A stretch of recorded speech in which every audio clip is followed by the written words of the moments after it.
What's good, y'all? Welcome back to RICHLEV fam. Gang. Now today, bro, we got the most painful fast food deaths ever by the boy A Talking Head. Once again, bro, make sure you guys go subscribe to his channel because he makes these awesome videos where, well, they're awesome, but they have dark undertone because they're always about deaths, you know what I'm saying? But it's very educational and stuff, and to just be aware of these type of things that happen. So without further ado, make sure to grab your popcorn and let's see. Raise the roof.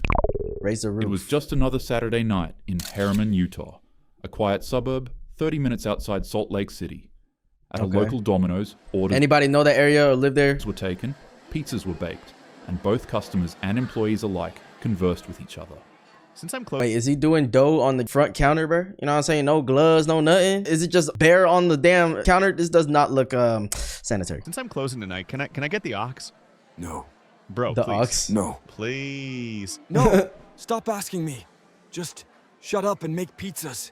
My ox is so good, man. Just look. Why does playlist say for the hus? For the hut. What do you mean for the hut? You're literally at Domino's right now. What hus, bro? Man, just look. I got Lil Poomp, Lil 6ix9ine, Diddy, and Bebopa. FBI, check that phone. Check that phone right now, bro. What you mean, bro? He's got like the worst playlist ever, bro. Bopa, Badoa Booty. But I also though, got You Know Miles, man. Just please, dude. that's the only good artist he has on his phone is You Know Miles, bro. That's like, you know, top artist ever of all time. I want to be on ox. Shut up. Your taste sucks. That's why your girl left you. Just make the Damn. f***ing pizzas.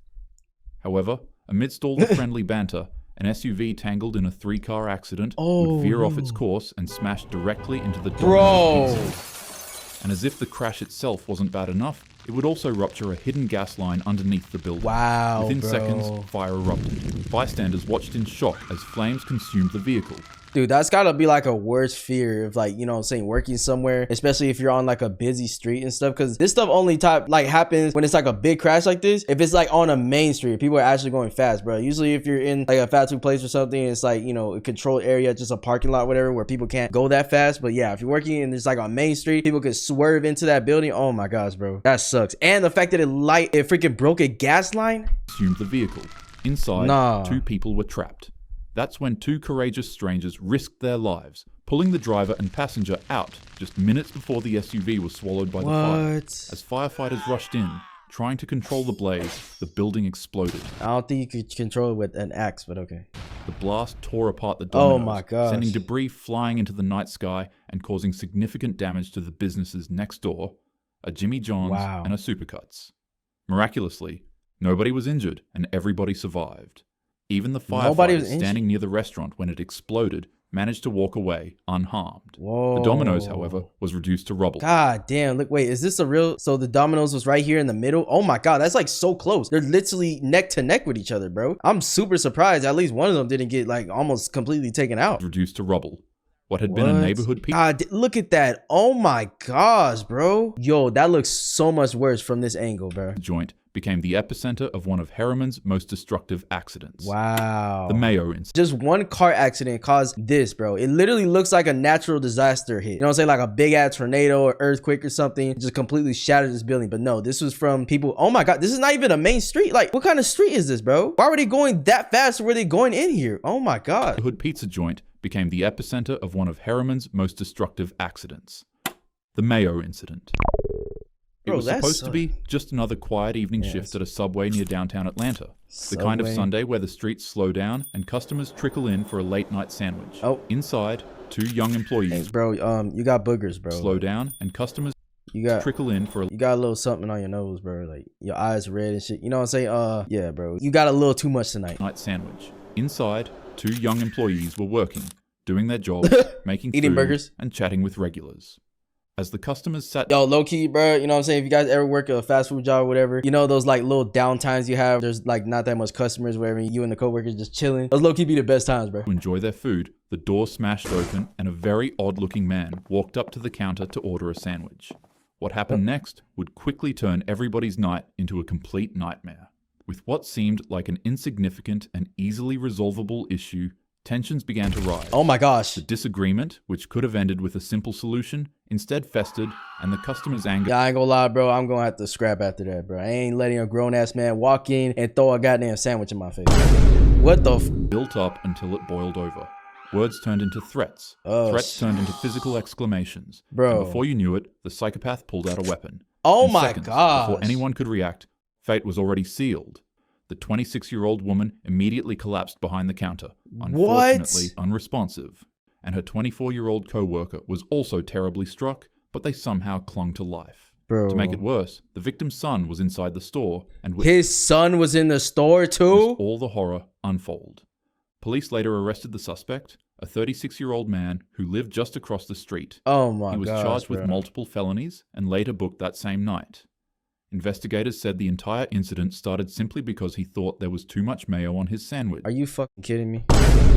Are you? No. The situation didn't start because of that, chat. The one thing I could say from this situation, bro, is that this is a boiled up, amount of anger and stuff that this guy has just in his regular life, man. Like, no regular person in their right mind that has a fucking brain and like is actually okay in life is gonna act like this, bro. Like, you're going in a fucking fast food place. You're mad because they even put mayo, and you're arguing to the point where you're starting to make threats. You're starting to yell and get crazy, and then you think it's okay to take out a weapon and shoot someone, bro. You know what I'm saying? Multiple people at that. Like, you're just ready to give your life away at that point, bro. I have no belief that this person is okay mentally. This person is not mentally sane. They're going through stuff at home and stuff, and they're taking it out on anybody that comes in their way, bro. And those type of people are the worst, chat. Like, you do not want to run into those type of people. And like, sometimes I could scope those type of people out, when I was working with customers and stuff, and you just gotta leave those people alone, bro. Just give them what they want and everything. You can't escalate it because, bro, like, you just don't know how far people will take things. That's why I hate that, like, just being involved in conflict or whatever, because like, yeah, you want to stand your ground at the end of the day, but you don't have to take things to a point where it escalates into a fight or whatever, because people are fucking crazy, bro, and they don't fight, bro. They shoot. You know what I'm saying? Most of the time. That's just how it is, especially nowadays with how fucking accessible it is to get a firearm, especially in certain states and stuff. And yeah, bro, like, if I was in one of those states that allowed the, to have a concealed carry and stuff for pretty much everybody, I'm not getting in a fight with nobody, bro. I'm sorry. Like, you can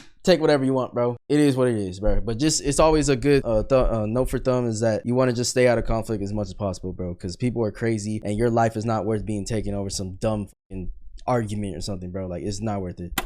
Wild Wings. It was just after 5:30 p.m. at a Buffalo Wild Wings in Burlington, Massachusetts. The dinner rush was minutes away, and employees were scrambling to prep the floor, the food, and the restaurant. Ooh, That's it looks when a good. simple routine cleaning would escalate into a complete catastrophe. Bro, you see, what? earlier that day, a worker had to mop the kitchen floor with a standard acid-based cleaner. Just a little bit later, another worker followed up with more mopping to prepare for the upcoming dinner rush.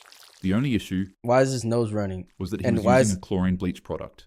Chlorine? The two chemical cleaners clearly state that they should never be mixed, and the employee had just begun mopping the entire floor, entirely mixing the two. On contact, the chemicals fused into a bubbling green explosion. What? They created a dangerous, foaming, toxic mixture that began pumping out lethal gas at high doses. The fumes spread instantly. Employees began coughing, their eyes burning, and their lungs felt like they caught on fire. One by one. Oh my god, that is so scary, bro. This is another reason, like, when you get hired some places and stuff, especially the places where they actually take you through that onboarding process or whatever, you got to take a whole bunch of like tests and things, and it kind of just shows you things like this, like chemicals that you can't mix together. I think it's called, bro, what is it called, bro? I think it's like a food handler's thing that you have to take, bro, in order to be certified to work somewhere. Damn, what the fuck called, bro? I can't remember what it's called, bro, but it's basically teaches you about things like this so that you don't make these mistakes, and it's always just something to look back to. But damn, bro, oh my gosh, they used two different chemicals. I'm sure it was very unintentional, but still, this sucks for everybody in there, because like now people could literally die and shit. People ran for the exit, but the floor was already slick with danger. That's when the manager of the building acted fast and grabbed a squeegee. He wasn't thinking about himself. He was only thinking about his team and his customers.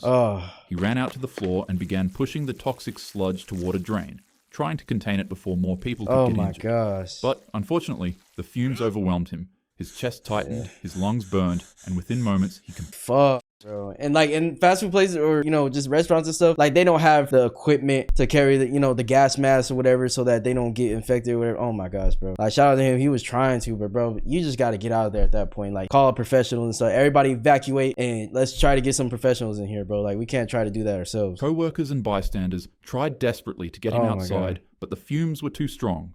By the time they got to him, it was already too late. 13 people were hospitalized that day, and tragically, the only one who didn't make it out was the manager. So he's the only one who didn't make it out alive. Damn, bro. Man, RIP to that guy, bro. He was just trying to make things better, but it's freaking, oh my god, just overtook him. It was too strong, bro. That's why like chemicals and stuff, that shit you do not want to fuck with. Like you do not want to get involved with that because that shit will overtake you, bro. It don't matter how strong we think we are, how strong you think your body is. Nah. The McDonald's incident. It was the early hours of a Sunday morning in Lima, Peru. At a McDonald's in the Pueblo Libre district, the kitchen crew was wrapping up another long, grueling shift. A young 19-year-old woman and her 18-year-old boyfriend were finishing up that night. The two had plans to attend college, and they were both saving up heavily to continue their studies. Unfortunately enough, this night would ensure that they didn't ever see that dream. According to police, the 19-year-old was cleaning a soda machine when it delivered a strong electric shock. Her body jolted violently, not being able to handle the voltage. Gabriel panicked. Desperate to save her, he quickly dropped what he was doing and rushed in to help. But the moment he touched her, the same current began surging through him too. Damn, Sadly, bro. It immediately finished him. By the time emergency responders arrived, both of the employees were already done for. Reports surfaced that the 19-year-old had complained about being forced to clean equipment without proper gloves or boots, while also complaining of being pushed into 12-hour shifts without adequate safety gear. Bro, see, like that, you could definitely, you know what I'm saying, blame the company and stuff because, bro, like, especially, it's not, I mean, not the company as a whole, but the management of that said company in that area, chat, because I've been a part of teams and stuff, management, where they just kind of don't give a fuck, and things just happen, bro, that's not supposed to happen because they don't, like, care enough to actually enforce rules or make sure that people are doing things right. And especially when you're young and stuff and you just want a job or whatever, like, they don't care. They're just like, all right, you know, just make us money and, you know, I'm gonna sit my ass here and do whatever, you know what I'm saying? So, like, this is sad because it could have been prevented, bro. Like this was something that was built up because they weren't following safety protocols and then making the workers do stuff that they didn't even want to do because they know it's not safe, and then in turn it literally freaking, you know, kills them. Like, while also complaining of being pushed into 12-hour shifts without adequate safety gear. Tina's Burritos. It was just another night in Vernon, California, a strange industrial pocket just south of downtown Los Angeles, the kind of place with only a couple hundred residents but sprawling with massive factories that keep the city supplied. One of those factories is Tina's Burritos, a plant that's been churning out frozen burritos for over 40 years. I was just about to ask, why is it called burritos? Like, out of all things, but now it makes sense. Producing nearly 1 million burritos per day. I ain't gonna lie though, chat, these burritos are good as hell though. You ever these? But on this you ever night, had these? The factory floor turned into the scene of a nightmare. At around 9 p.m., a 19-year-old custodian was tasked with tending to the plant's massive meat grinder.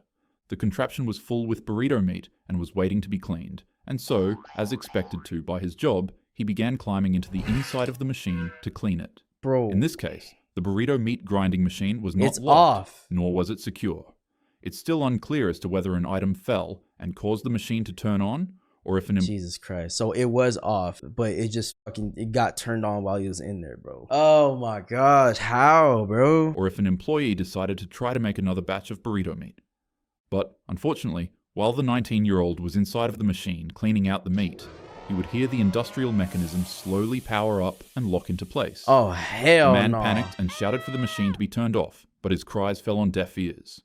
Once fully turned on, the machine began grinding. His screams echoed across the factory, finally grasping the attention of workers who then rushed to stop the machine. Damn. But by the time it finally shut down, there was nothing anyone could do.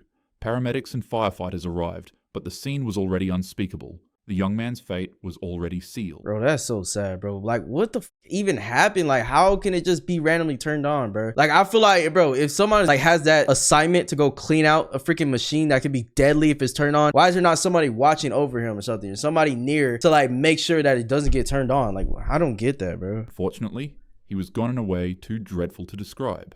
The plant shut down immediately. OSHA investigators arrived, and like similar tragedies before, first responders were faced with the grim task of recovering what was left of his body. The process nearly took an hour for them to complete. Life wasn't always like this. There was a time where we didn't have a Whataburger or McDonald's, but rather just nuts, berries, and whatever else we could find to eat that day. Right. Nowadays, you have access to places like these for a quick meal if you're in a rush. Fast food is extremely unhealthy, and you should never make it a habit to eat it. But if you do find yourself at one of the stores, have patience with the employees. Yes. It's a grueling industry to work in. Respect, with no further ado, have a happy day. That's so facts. Yo, W Talking Hat, man. Make sure you go subscribe to him for more of these videos. But yeah, that's super facts what he said, bro. Make sure you have respect for the people serving your food, just serving you in general, bro. And these people in factories and everything, like all these people work very hard for us to have what we have. So it should just automatically be a respect level, you know? Like I understand some workers and stuff do have like the most shittiest attitude, and you know, I'm not saying that everybody, you know, have to be perfect. You have to be non-confrontational all the time. Like you got to speak up for yourself, you know, if somebody disrespects you or whatever, but you don't have to take it to a level to where there's arguments, fights, and all that shit. Like it's not ever worth it, bro. Like people go through life, everybody goes through things, and just leave it alone, bro. Leave the people that serve you and shit, leave them alone, you know what I'm saying? But yeah, chat, thank you guys for watching. Let me know what other videos guys want me to react to or do, and I'll see you guys in the next one, man. Peace.